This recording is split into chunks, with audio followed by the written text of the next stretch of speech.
শেষ সময়ের প্রচার গণসংযোগে জমজমাট ভোটের মাঠ। সকাল থেকে ব্যস্ত সময় পার করছেন প্রার্থী ও তাদের কর্মী সমর্থকরা। চষে বেড়াচ্ছেন নির্বাচনী এলাকার অলিগলি। জনরায় নিজেদেরকে টানতে দিচ্ছেন নানা প্রতিশ্রুতি।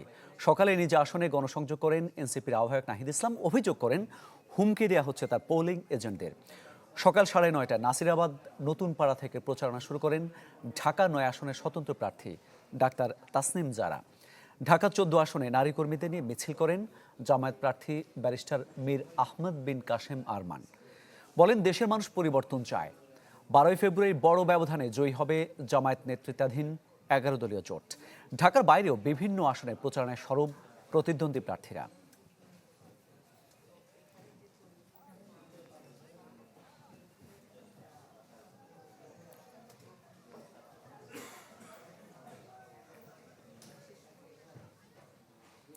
দর্শক, নির্বাচনী প্রচারণা আরও খবর জানাবো আপনাদের। রাজধানী ঢাকা এবং ঢাকার বাইরে থেকে যুক্ত হবেন আমাদের সহকর্মীরা। শুরুতে আমরা রাজধানীর টেকনিক্যাল এলাকায় যেতে চাই সহকর্মী ইজাজ শৌমিকের কাছে। শৌমিক, প্রচারণার জন্য প্রার্থীরা আগামীকাল সকাল পর্যন্ত সময় পাচ্ছেন। এই শেষ সময় সে প্রচারণা কেমন দেখছেন?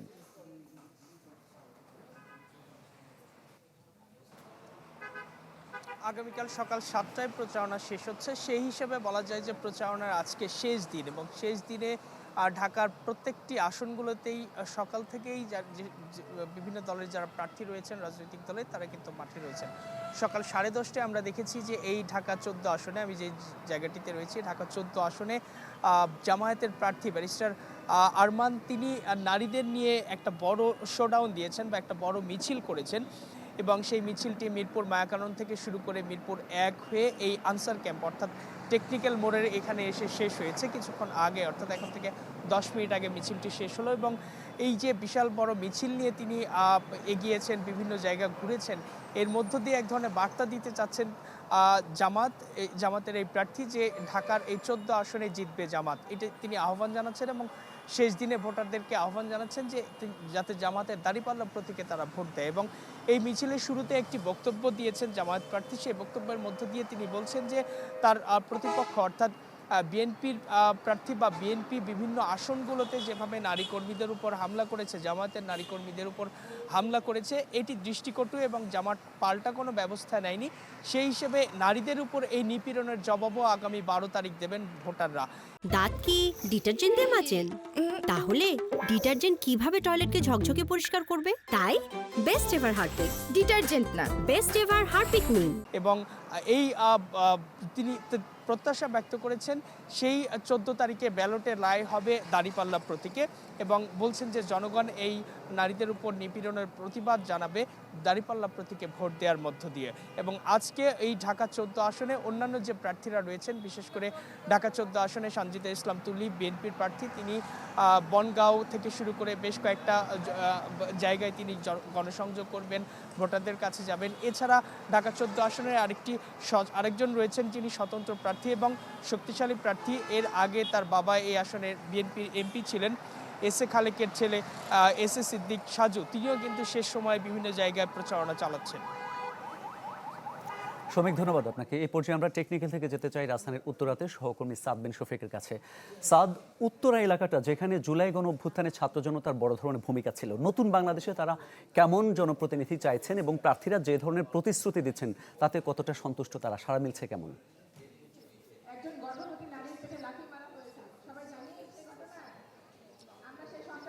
উত্তরাতে এই মুহূর্তে যেই এলাকাটিতে আছি এটি উত্তরা আজমপুরের পাশে, এবং আপনি জানেন ঢাকা 18 সংসদীয় আসনের মধ্যে এখানে স্থানীয় নারীদের কিন্তু বেশ বড় একটি জমায়েত হয়েছে। এই মুহূর্তে যে আয়োজনটি চলছে এটি মূলত সন্ত্রাসী, চাঁদাবাজি এবং নারী নিপীড়নের বিরুদ্ধে এই ঢাকা 18 আসনের যেসব নারীরা আছেন সেই নারীরা কিন্তু এই মুহূর্তে এই আয়োজনে অংশ নিয়েছেন।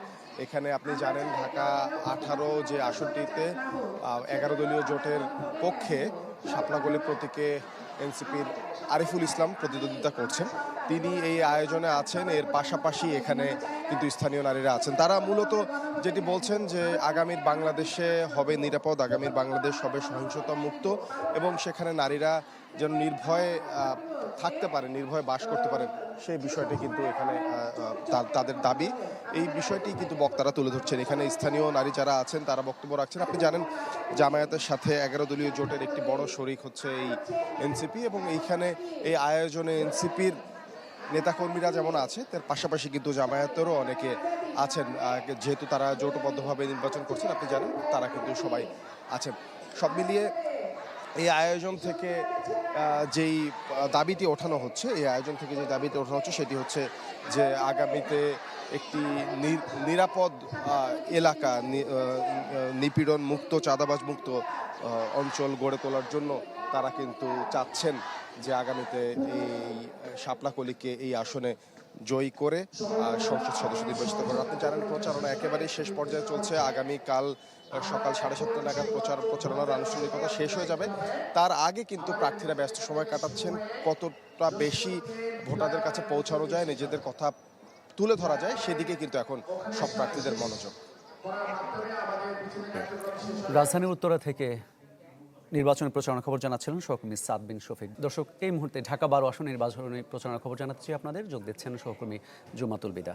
বিদা, এই আসনে কেমন দেখছেন নির্বাচনী প্রচারণা? শেষ মুহূর্তে প্রার্থীরা আসলে কি কি প্রতিশ্রুতি দিচ্ছেন? আর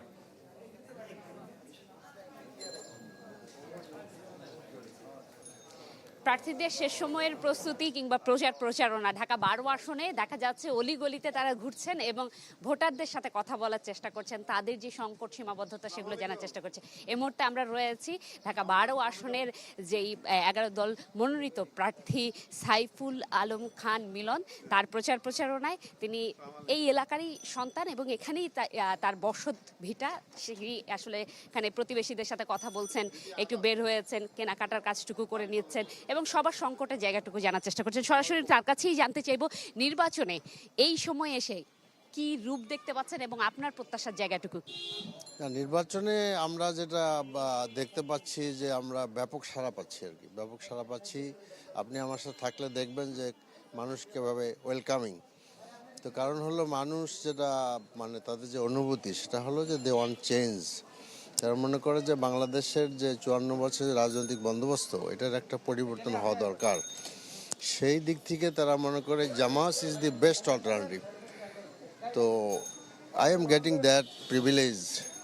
তো this is the thing only.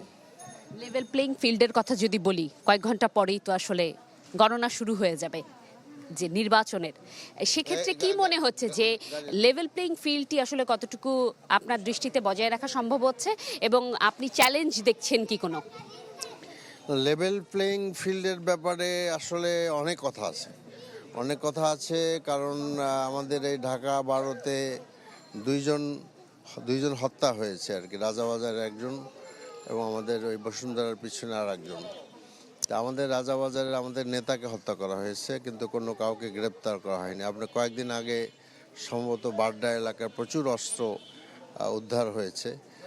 তো এর আগে হাদির হত্যা হয়েছে প্রকাশ্য দিবালোকে, এবং আমাদের মিরপুরে সহ দেশের বিভিন্ন অঞ্চলে আমাদের নারী কর্মীদেরকে হেনস্থা করা হয়েছে, হুমকি দেওয়া হচ্ছে, ছায়া খুলে ফেলতে বলছে, 999 ফোন করে দেওয়া কথা বলছে। বাউফলে আমাদের ঢাকা সিটির সেক্রেটারি ডক্টর মাসুদের আপনার নির্বাচনের উপরে ওসির যে ভূমিকা, which is very very objectionable, তো অবশ্যই ওসিকে প্রত্যাহার করা হয়েছে। তো আমি আশা করব যে নির্বাচন কমিশন, সরকার বিষয়ের উপর নজর রাখবেন। আমরা এখনও আশাবাদী। মিলিটারি আছে এবং আমাদের ইলেকশন কমিশন আছে, সরকার আছেন, সরকারের আরও সংস্থা আছে। তো আশাবাদী হতে চাই আমি, কিন্তু আশঙ্কা থেকে যাচ্ছে। কিন্তু আমার কাছে খবর আসছে যে আপনি একা হাইটেন না। ত্রয়োদশ জাতীয় সংসদ নির্বাচন ঘিরে শেষ দিনে চলছে জমজমার প্রচারণায়। এই বিষয়ে জানাতে ঢাকা এবং ঢাকার বাইরে থেকে যুক্ত হয়েছিলেন আমাদের সহকর্মীরা।